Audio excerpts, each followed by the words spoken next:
السلام علیکم فرینڈس، آج میں آپ کو وہ واقعہ بتاتا ہوں جسے آپ سن کر بہت دنگ رہ جائیں گے۔ اسپتال میں مریض اور اس کی فیملی بھوکی انتظار کرتی رہی اور رائڈر کھانا اپنے گھر لے گیا۔ امانت میں خیانت کی ایک وہ مثال واقعی افسوسناک ہے۔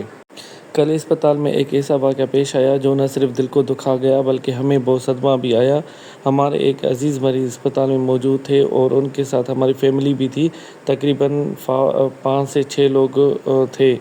اسی دوران ایک دوست کی فیملی نے بار بار کھانا بھیجنے کا انسسٹ کیا، خواہش ظاہر کی۔ ہم نے اسے بہت منع کیا مگر انہوں نے کہا کہ نہیں، ہم ایک بار آپ کو کھانا ضرور بھیجیں گے۔ پھر ہم نے کہا کہ چلو ٹھیک ہے، آپ ایسا کریں، پھر رات کا کھانا آپ بھیجیں۔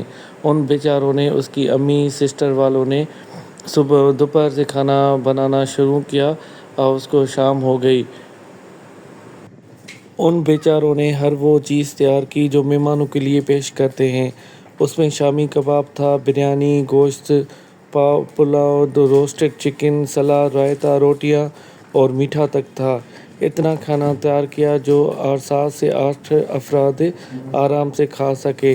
پھر سب نے سوچا یہ محبت اور محنت سے بھیجی گئی خوراک فیملی کے لیے خوشی کا سبب بنے گی، لیکن ہمیں کیا پتہ تھا کہ رائڈر امانت میں خیانت کرے گا۔ دوست کی فیملی نے اسپتال کا صحیح پتہ، بھائی کا نام، نمبر دیا اور 500 روپے بھی دیے اور کہا کہ ان سے نہیں لینا، ہمارے لیے کہا۔ پھر جیسے ہی رائڈر 40 سے 45 منٹ کے بعد اسپتال پہنچا، بھائی کو کال آئی، آپ کا پارسل آ گیا ہے، آپ لے جائیں۔ وہ جیسے ہی باہر آیا، میں تو وہاں پر ہی کھڑا تھا، جب بھائی کو انہوں نے چھوٹا باؤل اور کپڑے میں لپیٹا ہوا سامان دیا تو میں حیران ہو گیا۔ میں نے سوچا شاید ان کا خیال چینج کیا ہوا ہوگا، پھر کبھی وہ بھیجیں۔ میں نے یہی سوچ کر یہ ٹال دیا۔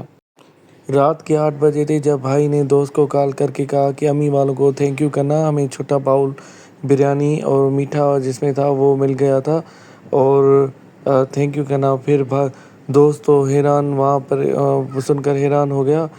جیسے ہی انہوں نے گھر والوں کو باتیں بتائی تو وہ بھی پریشان ہو گئے۔ انہوں نے کہا نہیں، ہم نے اتنا کھانا بھیجا تھا جو 8 سے 10 لوگ آرام سے کھا سکتے تھے، ہم نے ہر چیز وہ بھیجی تھی جو نیڈیبل تھی۔ ہم نے یہ سوچا کہ شاید ان کے پاس بھی مہمان آئے ہوں گے، شاید ان کو بھی کھلائیں۔ ہمیں یہ پتہ نہیں تھا کہ رائڈر حرام پائی کر کے گیا ہوگا۔ رائڈر نے کیا کیا، وہ سارا سامان لے کر اپنے گھر چلا گیا اور بعد میں ہمیں یہ چھوٹا باؤل دے کر گیا۔ جب ان کو ہم نے کال کی کہ یہ آپ نے چیزیں یہ حرکت کی ہے، وہ ٹال مٹول کرنے لگا، پھر کہنے لگا کہ وہ آپ کی جو چیزیں میں بھول سے دوسرے گھر میں دے کر آیا ہوں، یہ وہ کر کے وہ بند کر دیا۔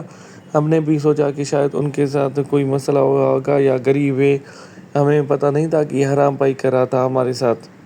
پھر جب ہم نے دوبارہ اس کو فون کی، ان کو کہا کہ انہوں نے اپنی امی کو بولا اور کہا کہ ہم بہت غریب ہیں، ہماری کمپلین نہیں کرنا، یہ وہ کر کے بند کر دیا۔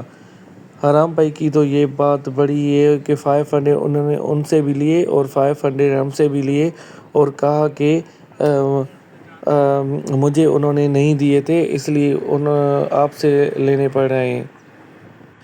یہ واقعہ ہمارے لیے بہت دکھ بھرا اور سبق آموزہ تھا۔ امانت میں خیانت اور اعتماد توڑنے والے لوگ واقعی دل کو دکھ دیتے ہیں۔ ہمارا مقصد یہ ہے کہ آپ بھی ایسے فراڈ کرنے والے لوگوں سے خبردار رہیں۔ اگر کوئی بھی اس طرح سے حرکت کرے تو اس کے خلاف سخت کارروائی کریں۔ ایسے لوگوں کو سزا دلوائیں تاکہ دوسروں کے ساتھ بھی ایسا کبھی نہ ہو۔ بے شک اللہ پاک ہر چیز کا حساب رکھتا ہے اور جو لوگ امانت میں خیانت کرتے ہیں انہیں ان کا اعمال کا صلہ ضرور ملے گا۔ آپ کو بتانے کا یہ مقصد ہے کہ لوگ پتہ نہیں کیسے پلاننگ کے ساتھ فراڈ کرتے ہیں، پتہ نہیں کون سے فراڈ نکل آتے ہیں۔ ایسے بہت سارے واقعات ہیں جو میں کبھی بتاؤں گا آپ کو، مگر یہ ہمارے لیے بہت عجیب اور حیرت انگیز واقعہ تھا۔ ایسے کبھی بھی کسی کے ساتھ نہیں کرنا چاہیے۔ ایک ہمارا پیشنٹ ہاسپٹل میں ایڈمٹ تھا، ہماری فیملی ڈسٹرب تھی، اور دوسرا یہ چیزیں افسوس کی بات ہوئی، یہ اس کو نہیں رائڈر کو کرنا چاہیے تھا، مگر دکھ یہ ہوا کہ ان کو دین ایمان کی کوئی سمجھ بھی نہیں ہے۔